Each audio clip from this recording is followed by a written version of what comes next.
সুপ্পু খুব পরিষ্কার করে বলছে যে বিএনপি তারে রক্ষা করছে। কোন সুপ্পুকে?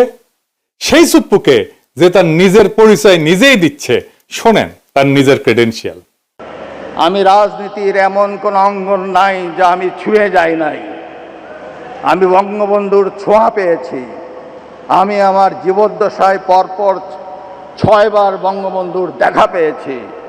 বঙ্গবন্ধু আমাকে নাম ধরে ডেকেছেন, এই চুপ্পু তুই এদিক আয়, এই চুপ্পু তুই মাঠে আয়।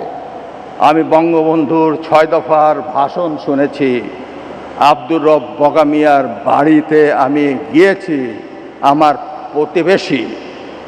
ওখানে আমি দুপুরে ভাত খেয়েছি বঙ্গবন্ধুর সাথে।